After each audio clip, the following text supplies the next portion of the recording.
अस्सलाम वालेकुम व्यूअर्स, मैं हूं समीना पाशा। उम्मीद है आप लोग खैरियत से होंगे। व्यूअर्स, कुछ अहम खबरें और अपडेट्स लेकर इस व्लॉग में आपके सामने हाजिर है जनाब। एक तो आपको बताएं कि काजी फायज़ ईसा साहब के ऊपर एतराज़ करना है या नहीं, अभी तक पीटीआई इस बारे में कोई हतमी फ़ैसला नहीं कर सकी और इसके हवाले से मुख्तलिफ खबरें भी आ रही हैं, फिर तरदीदें भी आ रही हैं और फिर नई हिकमत अमलियाँ भी बनाई जा रही हैं। तो हो क्या रहा है, इसके ऊपर थोड़ी आपको अपडेट बताते हैं। इसके साथ साथ जनाब, पेट्रोल के मामले के ऊपर पूरी कौम के साथ और लगता है कि ख़ुद शहबाज शरीफ साहब के साथ भी प्रैंक हो गया है और उनकी तरफ से एक इतना बड़ा ऐलान किया गया जिसको इतना सेलिब्रेट भी कर लिया गया। उसके बाद वजारत ख़जाना ने उठा के उस ऐलान को वो फेंका और अपनी मर्ज़ी से पेट्रोल के निर्ख में कमी की, जिसकी वजह से एक सुबकी का सामना करना पड़ा पूरी गवर्नमेंट को। और उसके बाद फिर जो उसके ऊपर लेदे हो रही है वो अल अमान अल हफीज़। तो इसके ऊपर आपको तफसीलात बताते हैं कि असल में हुआ क्या। अहमद फराद साहब की मैं मुसलसल आपको अपडेट दे रही हूँ। ये अभी तक भी खैरियत से नहीं है बिल्कुल भी, और कल रात की खबर ये है कि इनको अब बाकायदा अस्पताल मुंतकिल करना पड़ा है क्योंकि उनकी तबीयत काफ़ी ज़्यादा नासाज हो गई है। इसके ऊपर डिटेल आपको फ्राहम करते हैं और फिर थोड़ी सी खबर आपको देंगे शेर अफजल मरवत साहब के मुतालिक भी। काफ़ी कुछ है जी इस व्लॉग में। आपसे रिक्वेस्ट है कि चैनल को सब्सक्राइब कर लें अगर अभी तक सब्सक्राइब नहीं किया। सबसे पहले ज़रा इस पर बात कर लेते हैं कि काजी फायज़ ईसा साहब जो कि मखसूस नशस्तों के बेंच का हिस्सा भी हैं, उसकी सरबराही भी कर रहे हैं क्योंकि ये 13 रुकनी एक फुल कोर्ट है जो मौजूदा दस्तयाब है। तो इस मामले को लेकर के पीटीआई की तरफ से कल जो कोर कमेटी का इजलास हुआ था उसमें तो ये तय किया गया था कि कोर कमेटी इजलास ने मुतालबा किया था कि काजी फायज़ ईसा साहब इमरान खान और पीटीआई से मुतालिक जितने भी केसेस हैं उसमें समात का हिस्सा ना बने और ख़ुद को इन केसेस से अलग कर लें। ये मुतालबा उनकी तरफ से ज़रूर था, लेकिन मैंने आपको कल रात के व्लॉग में भी ये बात कही थी कि अगर काजी फायज़ ईसा पे उनको एतराज़ है तो वो अदालत में खड़े होकर उनके ऊपर कोई एतराज़ दायर नहीं करते, बाकायदा इसकी दरख्वास्त नहीं देते, बल्कि सिर्फ मीडिया में या प्रेस कॉन्फ्रेंस में या इधर उधर कहीं अपने इजलासों में ये गुफ्तगू ज़रूर करते हैं, लेकिन बाकायदा जिसको एक अदम एतमाद करने का एक्ट होता है जो कि आप कोर्ट में करते हैं, वो अभी तक पीटीआई की तरफ से कभी भी नहीं किया गया। और इसके ऊपर सवाल ज़रूर उठ सकता है कि आखिर क्या वजह है कि अगर आपको ये लगता है कि काजी फायज़ ईसा साहब आपके मामले में इंसाफ नहीं कर रहे या कोई पर्सनल ग्रज रखते हैं इमरान खान साहब के ख़िलाफ़, तो फिर आप या तो इसके ऊपर फर्म स्टैंड लें कि जी है ऐसा, और फिर उसके ऊपर आप उनके कोर्ट के अंदर खड़े होकर अदम एतमाद करें। और अगर आप ऐसे नहीं समझते और आप समझते हैं कि ठीक है वो पास था, अब काजी फायज़ ईसा साहब चीफ जस्टिस हैं तो ठीक है हमें उनके साथ चलना है, अब वो अच्छे लगें बुरे लगें जो जैसे भी फैसले करें तो फिर हमें वो कबूल करने हैं, तो उस सूरत में फिर आप ये मीडिया में उनके खिलाफ नैरेटिव भी ना बनाएं कि जी वो आपके खिलाफ बायस्ड हैं या नहीं है। तो पीटीआई इस मामले में कंफ्यूज नज़र आती है। इस कन्फ्यूजन की वजह से मुझे तो कोई वजह समझ नहीं आती, क्योंकि हर कोई इंडिपेंडेंट एनालिस्ट हो या कानूनी राय का हामिल शख्स हो, हर कोई ये बात कर रहा है कि काजी फायज़ ईसा साहब पीटीआई के हवाले से ना सिर्फ ये कि उन्होंने जो फैसले दिए हैं वो बहुत ही मुतासिब और कॉन्ट्रोवर्शियल दिए हैं, बल्कि जो उस सारी हेयरिंग में उनका रवैया होता है वो तक किस कदर पीटीआई के लिए मुतासिबाना होता है, बड़ा तज़हीकामेज़ होता है, और जानबूझकर वो ऐसी चीज़ें निकाल रहे होते हैं जैसे पीटीआई के ख़िलाफ़ वो ख़ुद ही मुकदमा लड़ना शुरू कर देते हैं। तो ये तो एक मतलब जो हमने लाइव समातें देखी हैं उसमें भी हमने ये चीज़ देखी है। तो पीटीआई इस मामले को फिर भी क्यों कंफ्यूज होकर देखती है, ये बात समझ नहीं आती। अब इस मामले के ऊपर भी कि मखसूस नशिस्तों के ऊपर भी क्या करना है क्या नहीं, अब खबर ये आ रही थी कल कि चूँकि उन्होंने ये कर दिया है तो अब ये बाकायदा अदम एतमाद का इजहार करेंगे। लेकिन दूसरी तरफ हमने देखा कि जो पीटीआई के वकील हैं इस केस में फैसल सिद्दीकी साहब, उनके हवाले से ये खबर आ रही थी कि उन्होंने काजी फायज़ ईसा के ऊपर अदम एतमाद का इजहार करने से इनकार कर दिया, और उनका कहना है कि अगर पीटीआई ने काजी फायज़ ईसा के ऊपर एतराज़ करना है बेंच में बैठने पर तो फिर उनका वो केस परसू नहीं करेंगे। यानी वो पीटीआई की इस हिकमत अमली के साथ मुत्तफ़िक दिखाई नहीं देते कि काजी फायज़ ईसा के ऊपर एतराज़ किया जाए। तो अब अंदर से ही आप यूँ कह लें कि दो ग्रुप्स नज़र आते हैं। दूसरी तरफ हामिद खान साहब भी क्लियरली हम मुख्तलिफ मौक़ों पे देख चुके हैं कि काजी फायज़ ईसा पर उस तरह से तनकीद भी नहीं करते और ना ही वो उस तरीके से उनके ऊपर एतराज़ दायर करते हैं, जबकि दूसरे कुछ लोग जैसे कि शेर अफजल मरवत साहब हों या रऊफ़ हसन साहब हों वो बहुत वोकली काजी पर तनकीद करते हैं। जबकि अगर आप बैरिस्टर गौहर को देखें, जो वकला विंग है इनका बेसिकली पीटीआई का, वो काजी साहब के हवाले से एक रेस्टोरेंट का मुजाहरा करता है, लेकिन जो पॉलिटिकल विंग है इनका, वो आपको नज़र आता है कि काजी साहब को खूब निशाने पर रखता है। तो ये एक बीच में दो राय बहरहाल एग्जिस्ट करती हैं। अभी तक ये देखना है कि इस मामले के ऊपर इमरान खान साहब की क्या राय है, वो क्या सोच रहे हैं कि इस पर अदम एतमाद करना है या नहीं करना। ये अखलाकी तौर पर तो वो ये कह चुके हैं कि उन्हें नहीं होना चाहिए, और उनके फैसलों में नज़र आता है कि वो पीटीआई के अगेंस्ट एक तासुब रखते हैं वगैरह। तो ये उन्होंने अपनी गुफ्तगू में तो कई दफ़ा कहा है, लेकिन क्या इसको आपने जाके कोर्ट में भी करना है, उसके बारे में अभी इमरान खान साहब की हतमी राय क्या है, हतमी फैसला क्या है, ये अभी मालूम नहीं है। अब इस सारे तनाज़े के बाद आज जियो न्यूज़ के ऊपर एक ख़बर चली, और ये ख़बर ये थी कि खैबर पख्तूनख्वा हुकूमत ने बाकायदा इस बारे में कि जो मखसूस नशिस्तों का केस है उसमें ये दरख्वास्त कर दी है कि काजी फ़ाइज़ ईसा साहब जो हैं वो बेंच का हिस्सा ना हो।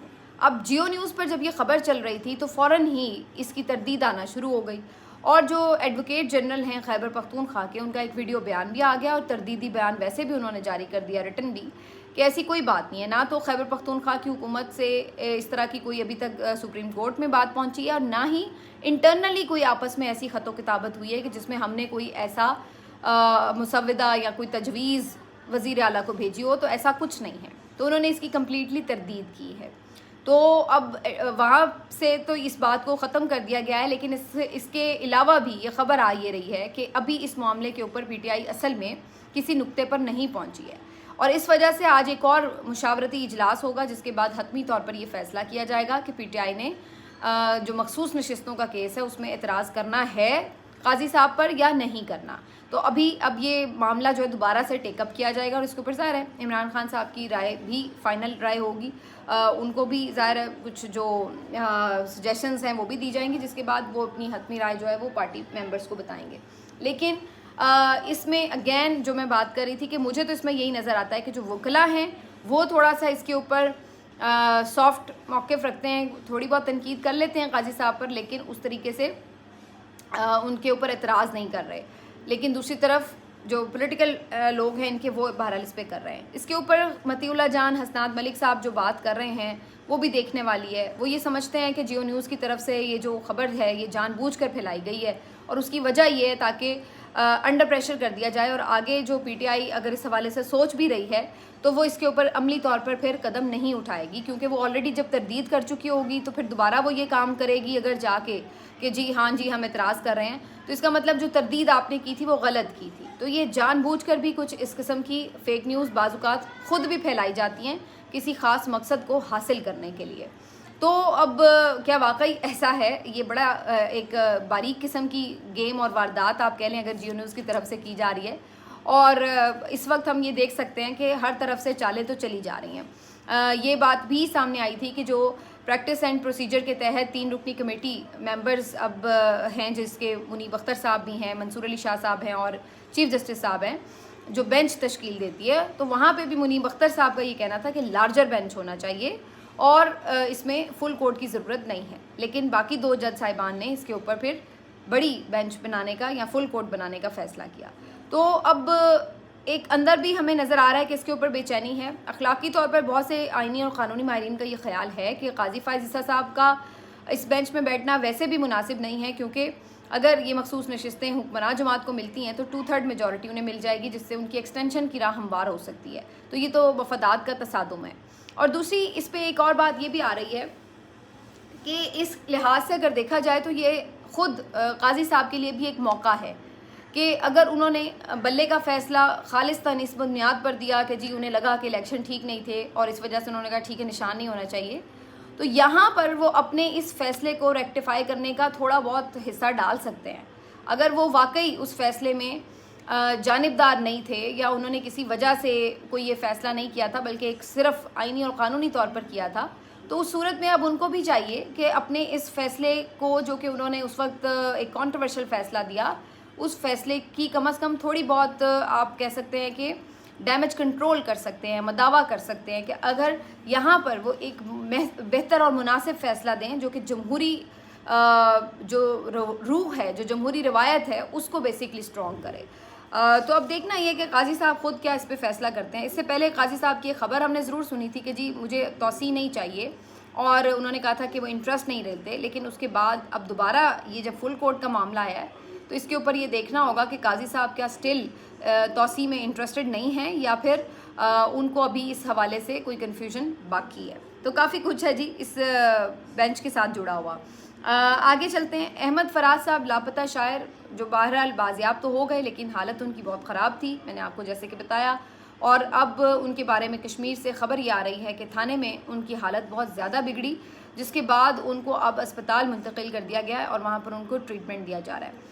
उनकी एहलिया ने ख़दशा ज़ाहिर किया है कि उनको स्लो पॉइजनिंग की जा रही है। उनको कुछ ऐसी चीज़ें ज़रूर खिलाई पिलाई गई हैं दौराने गुमशुदगी के जहाँ पर उनकी तबीयत इतनी बुरी तरह बिगड़ी है कि ना तो वो कुछ ठीक से बताने के काबिल हैं कि उनके साथ क्या हुआ। उनकी याददाश्त बुरी तरह मुतासर हुई हुई है और फिर इसके साथ साथ उनको फ़िज़िकली भी बहुत ज़्यादा मसाइल पेश आ रहे हैं, जिसकी वजह से उनको अब अस्पताल मुंतकिल किया गया। और उनका ख़दशा ये कि सब की वजह ये कि उन्हें कुछ ऐसा दिया गया है दौरान गुमशुदगी, स्लो पॉइजनिंग है या कोई ऐसा मेडिकल शोबे में कुछ ऐसी उनके साथ किया गया मामला कि जिसकी वजह से उनकी हालत है।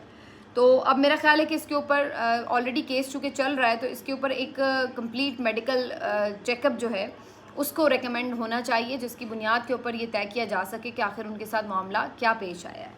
लेट्स सी कि इसके ऊपर कितनी आवाज़ उठाई जाती है। लेकिन मैं ये समझती हूँ कि अहमद फराद के साथ ये जो कुछ भी हुआ है, ये कोई भी लोग जो इसमें मुलविस हैं ये कैसे मुल्क के साथ सिंसियर हो सकते हैं। आप इससे अंदाज़ा लगा लें कि आज़ाद कश्मीर में एक पूरी हमने मूवमेंट देखी, लोग बाहर सड़कों पर थे, बिजली के नरखों के ऊपर उनके जो भी मामला थे, तावुज़ात थे, और बड़ी मुश्किल से वो मूवमेंट जो थी वो टली, एक एग्रीमेंट हो गया, सब कुछ हो गया। उसके बाद कश्मीर ही से एक बंदे को इस तरह से उठाना, ये एक तरह से दोबारा हवा देने के मुतरादिफ है कि आप वहाँ के लोगों को मुतनफ़र कर रहे हैं खुद से। तो मुझे नहीं समझ में आ रहा कि ये इस तरह की अक्लमंदी कौन कर रहा है और इसकी क्या वजह हो सकती है। रियासत को इन्हें प्रोटेक्ट करना चाहिए था, इनको हील करना चाहिए था, ना कि इनको आप मज़ीद कोई नया ज़ख्म दें जिसकी बिना के ऊपर वो दोबारा आपके ख़िलाफ़ खड़े हुए हों। तो ये बहुत डैमेजिंग है, लेकिन अभी तक कोई समझ नहीं आ रहा कि क्यों इस तरह के अमाल किए जा रहे हैं। पेट्रोल के ऊपर जी बड़ी दुर्गत बनी है। वजह क्या हुई कि कल रात अचानक से ये ख़बर आई कि जनाब पेट्रोल की कीमतों में कमी की जा रही है और इकट्ठे ही 15 रुपए की कमी की जा रही है और बड़े ढोल तमाशे बजाए गए कि जनाब लो जी कमाल हो गया जी, क्या कहते हैं इसको, कहते हैं रिलीफ। इसलिए पीटीआई मुसीबत में पड़ी हुई है, इन्हें पता है कि जी मुल्क में तो दूध और शहद की नहरें बहने वाली हैं और ये लोग इसी वजह से शोर मचाते हैं और फसाद करते हैं। तो जनाब देखें जी रिलीफ का सिलसिला शुरू हो गया। वैसे तो मुझे ये समझ नहीं आती कि वो PMLN जो 150 रुपये लीटर फ्यूल के ऊपर ये शोर मचाती थी कि गरीब मर गया, कैसे 150 रुपये लीटर अफोर्ड होगा वगैरह वगैरह, अब वो अगर फ्यूल 250 रुपये पे भी आता है तो तब भी वो कैसे मुतमिन हो जाती कि हमने बड़ा कारनामा कर लिया। भाई आपका कारनामा तब होगा जब आप 150 से भी कम पे लेके आए। बल्कि उस दौर में तो आप ये कहा करते थे कि 70 रुपये होना चाहिए। तो चलें हम इतना आपको मार्जिन दे देते हैं कि उस दौर में अगर 70 होना चाहिए था, तो चलें इस दौर के हिसाब से हम 150 कर लेते हैं। तो कम से कम आप 150 पे लेके आए, फिर आप कुछ काबिल फ़ख्र कारनामा इसको सर अंजाम दें कि देखिए जी हमने इतना फ्यूल जो है वो लो प्राइस कर लिया। तो अभी आप 10-10 रुपये कम करते हैं, यानी 300 पे आप प्राइस ले गए, वहाँ से आप 10-10 रुपये कम करते हैं और फिर आप समझते हैं कि आप बड़ा कोई फ्यूल का रिलीफ दे रहे हैं। नहीं जी, जब तक 150 पे नहीं आता हम नहीं मानते कि ये कोई आपका फ्यूल का, हम आपके दावे पे नहीं जा रहे जो आप दावा करते थे कि 70 रुपये होना चाहिए, हम उस पर नहीं जा रहे अभी। वो तो चले पुराना दावा हो गया। अब कम से कम आप 150 पे तो लेके आए ना, जो इमरान खान ने रखा था तो आपको लगता था कि वो बहुत महंगा है, तो कम से कम आप उतना कर दें, फिर भी हम कहेंगे कि आपने बड़ी अचीवमेंट की है। तो आप अभी 10 रुपये कम करते हैं और फिर आप इतने नाच नाच के घुंघरू तोड़ लेते हैं कि जनाब हमने बड़ा कारनामा कर दिया। लेकिन उससे भी ज़्यादा मजाक का खेज़ बात क्या हुई वो अब मैं आपको बताने वाली हूँ। इधर इन्होंने इतना शोर मचाया, हेडलाइनें चल गई, सेलिब्रेशंस हो गई, ट्रांसमिशंस हो गई कि वाह जी वाह मुल्क की मईशत ही ठीक हो गई है, अब कोई गुर्बत ही नहीं रही मुल्क में, पेट्रोल 10 रुपये कम, 15 रुपये कम हो गया। लेकिन असल में हुआ क्या कि वजारत ख़जाना ने उड़ा के फेंक दिया आपके वज़ीर आज़म के हुक्म को, और उन्होंने जनाब जो असल में आखिर में जो ओगरा की तरफ से पेट्रोल प्राइस आई हैं वो क्या आई हैं कि सिर्फ 4 रुपये कम किए गए। ठीक है, आप इस मुल्क की हालत का अंदाज़ा लगाएं कि आपके वज़ीर आज़म की जो एक हुक्म है उसकी औकात क्या है, वज़ीर आज़म के हुक्म की औकात क्या है कि आपका वज़ीर ख़जाना उसके ऊपर हावी है, कि आपकी ओगरा उसके ऊपर हावी है, कि वो आपके वज़ीर आज़म के अहकामात नहीं मानते। आप इससे अंदाज़ा लगा लें। और ये क्यों है? ये इसलिए कि आपका वज़ीर आज़म फॉर्म 47 वाला वज़ीर आज़म। अगर आप एक जेन्युइन वज़ीर आज़म हों, आपके पास एक ओरिजिनल मैंडेट हो, तो फिर कम अज़ कम आपकी बात की थोड़ी बहुत से होती है कि आपने कोई हुक्म जारी किया तो कोई उसकी हुक्मदूली ना करे। लेकिन ये तारीख़ी किस्म की शर्मिंदगी का सामना आपको इसलिए करना पड़ा है क्योंकि आपका मैंडेट जाली है।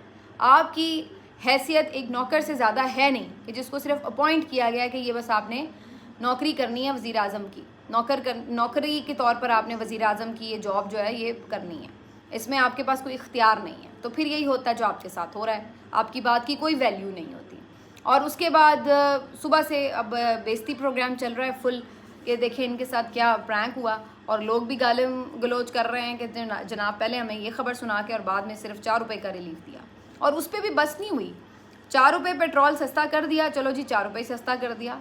अगले दिन सुबह खबर मिलती है कि 3 रुपये बिजली महंगी कर दी गई। तो यानी इन्होंने पिछले महीने भी यही काम किया था कि इधर से पेट्रोल की प्राइस में कमी करते हैं तो उधर से बिजली की प्राइस में इजाफा कर देते हैं। तो बात तो वहीं आ गई गरीब आदमी के लिए, जो उसके यहाँ से 4 रुपये बचेंगे वो वहाँ पे वो भर देगा। तो उसके लिए तो कोई नेट रिलीफ तो कुछ ना हुआ ना। तो ये इनकी सूरत हाल है कि बिजली के प्राइस में अभी आज ही के रोज़ में इजाफे का फ़ैसला कर लिया गया। ये सारे मामले के ऊपर अब मेरा ख्याल है कि बाकायदा एक सामने इंक्वायरी तो वैसे होनी चाहिए कि आखिर ये ऐसा क्यों मिसअंडरस्टैंडिंग हुई और बग़ैर किसी एग्रीमेंट के किस तरह आपने ये खबर भी जारी करवा दी। लेकिन बहरहाल अब ख़ुद अपनी बेइज्जती की बातों पे कौन इंक्वायरी कराएगा। और फिर उसके बाद बड़ी इंटरेस्टिंग बात है, अज़हर सिद्दीक़ साहब एडवोकेट PTI से जो इनका ताल्लुक़ है, उन्होंने जाके बाकायदा लाहौर हाई कोर्ट में पिटिशन दायर कर दी है कि जी देखिए हमारे डियर वज़ीर आज़म के अहकामात माने नहीं गए। उन्होंने 15 रुपये पेट्रोल सस्ता किया और उनके हुक्म के बरक्स सिर्फ 4 रुपये का रिलीफ दिया गया। तो उन्होंने जाके बाकायदा लाहौर हाई कोर्ट में पिटिशन दायर कर दिया। ये भी यानी ट्रोलिंग का वैसे एक नेक्स्ट लेवल ही है। आखिर में जी थोड़ी सी बात सिर्फ शेर अफजल मरवत साहब की करेंगे। शेर अफजल मरवत साहब रूठ गए हैं PTI से और उसके बाद वो गोशा नशी हो गए और चले गए जनाब मुत्तहिदा अरब अमारात वगैरह, और वहाँ पर वो अपने फैमिली के साथ, दोस्तों के साथ टाइम स्पेंड कर रहे हैं, अपने मुख्तलिफ जो शुगल मेले हैं वो इंजॉय कर रहे हैं, रिलैक्स कर रहे हैं, खाने पीने कर रहे हैं, मुख्तलिफ एक्टिविटीज़ कर रहे हैं। तो काफ़ी रिलैक्स हैं वो। और उनकी कुछ पिक्चर्स भी आई, एक दो उन्होंने मैसेजेस भी किए कि देखें जी मैं अब बिल्कुल पॉलिटिक्स से फ़िलहाल आउट हूँ, मेरी जो पार्टी है उन्होंने मुझे बिल्कुल साइडलाइन कर दिया है, हर तरह की मेरे से ज़िम्मेदारियाँ ले ली हैं और मेरी इज़्ज़त नफ्स बड़ी मजरूह हुई है, लिहाजा जब तक मुझे अब खुद खान नहीं बुलाएगा और कोई ड्यूटी असाइन नहीं करेगा मैं तो नहीं अब किसी काम में करने वाला, ये वो। तो वो जनाब साइड पर बैठे हुए हैं। अब खैर उसके ऊपर भी खासी तनकीद भी चल रही है आजकल, क्योंकि लोग ये कह रहे हैं इसका मतलब है कि आप अपने कॉज से सिर्फ इतने ही सिंसियर थे। यानी अगर आपको खान से इतनी मोहब्बत है तो भले किसी वजह से भी पार्टी ने आपको फ़िलहाल साइडलाइन भी किया है, वो भी आपकी अपनी कसूर है। जिस तरह की आप हर वक्त कंट्रोवर्शियल बातें करते रहते थे तो जाहिर है कहीं ना कहीं आपको डिसिप्लिन के अंडर लाना ही था। तो चलें, अगर आप समझते भी हैं कि उस मामले में आपके साथ कोई ज़्यादती हुई है तो आपको ये तो बहरहाल नज़र आ रहा है ना कि इमरान खान जो है वो जेल में है। इमरान खान जो है उसको इस वक्त जो आपका लीडर है, जो आपका मुर्शद है बकौल आपके, जिससे आप बेइंतहा अंधी मोहब्बत करते हैं, तो आपका ज़मीर और आप कैसे ये गवारा कर रहे हैं कि आप तो वहाँ पर सहराओं में अपने आराम से रिलैक्स कर रहे हैं, लग्जरी टाइम गुजार रहे हैं, और आपका लीडर, आपका मुर्शद जो है वो इस वक्त जेल की काल कोठरी में पड़ा, गर्मी में ना उसको कोई सहूलत है, कैद तन्हाई में पड़ा हुआ है, तो आप कैसे ये सब जो है इंजॉय कर रहे हैं। ठीक है आपको वो खुद नहीं कोई पार्टी असाइन कर रही, लेकिन आप कम से कम तासुर तो ऐसा ना दें कि आपको फ़िक्र ही नहीं है कि पार्टी जाए भाड़ में, मुर्शद जाए भाड़ में, मैं तो भाई ठीक है फिर चिल करूँगा। तो ये एक अजीब सा तासुर जा रहा है। लेकिन शेर अफजल मरवत साहब अपने दिमाग के आदमी हैं, उनका अपना एक स्टाइल है सोचने का। उन्होंने कहा ठीक है जी आपने मुझे साइडलाइन किया तो आप जैसे मर्जी करें। लेकिन मेरे नज़दीक इस मामले को इस नहज तक शेर अफजल मरवत साहब की इसमें ज़्यादा गलती नज़र आती है, क्योंकि उन्होंने बहुत ज़्यादा इस मामले के ऊपर की है मीडिया में गुफ्तगू। इसकी वजह से इमरान खान साहब भी नाराज़ हुए हैं। अगर वो इस तरह ना करते तो शायद इमरान खान साहब तो उनको सपोर्ट ही कर रहे थे अभी तक। उनकी पहले भी शिकायत गई तो खान साहब ने नज़रअंदाजी की थी, लेकिन अब वो जब बाज ही नहीं आ रहे थे तो फिर खान साहब को भी स्ट्रिक्ट एक्शन लेना पड़ा। लेकिन एक दफ़ा फिर से शेर अफजल मरवत साहब जो हैं वो खासी तनकीद की ज़द में है। गुज़श्ता दिनों उन्होंने इशरतुल इबाद साहब से भी मुलाकात की, उस तस्वीर के ऊपर भी बड़ी बात हो रही थी कि जनाब इधर आप मुलाकात करने क्यों चले गए, इधर क्या आपको ज़रूरत पेश आई वगैरह वगैरह। तो शेर अफजल मरवत साहब का जो एक इस वक्त हम देख रहे हैं सूरत हाल, अगेन ये वहीं पे बात आके खड़ी होती है कि जब तक आप इमरान खान का साथ दे रहे हैं और उसके कॉज के लिए काम कर रहे हैं तो लोग आपको आंखों पे बिठा रहे हैं, लेकिन जहाँ पर आप अपनी बात शुरू कर देते हैं कि मैंने किया, मैं ये कर रहा हूँ, मैंने लोग निकाले, मैंने यूँ किया, तो फिर लोग आपको उठा के उसी तरह आपकी मैं के साथ ही साइड पे रख देते हैं कि भाई हम आपके लिए नहीं आ रहे थे, हम खान के लिए आ रहे थे, आप खान के साथ थे, हम आपके साथ थे। अगर आप उस कॉज के साथ अपने आप को ज़्यादा तरजीह देने लगेंगे तो फिर हम आपको उस तरह तरजीह नहीं देंगे। और ये आपने खान को नाराज़ किया तो मतलब आपने हमको नाराज़ किया, तो बात ख़त्म हो गई।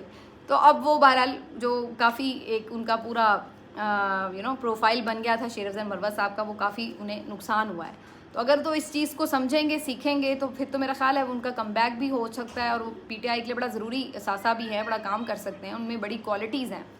लेकिन अगर वो इस छोटी सी बात में उलझ कर, अपनी मैं में उलझ कर और अपने पार्टी के लोगों के साथ उलझ कर यानी इसी लड़ाई को बढ़ाएंगे, तो मेरे ख्याल से फिर वो ना सिर्फ ये कि अपना नुकसान करेंगे बल्कि सियासी तौर पर वो फिर बिल्कुल ज़ीरो हो जाएंगे। तो उन्हें चाहिए कि इस चीज़ को समझें, अंडरस्टैंड करें, इस बात को ख़त्म करें और अपने आप को पार्टी का एक फ़ाल किरदार अदा करने के लिए तैयार करें और छोटी छोटी बातों के ऊपर बड़े बड़े स्टेटमेंट्स नहीं देने चाहिए। मिलते हैं आपसे अगले वीलॉग में, अपना ख्याल रखिए, अल्लाह हाफ़िज़।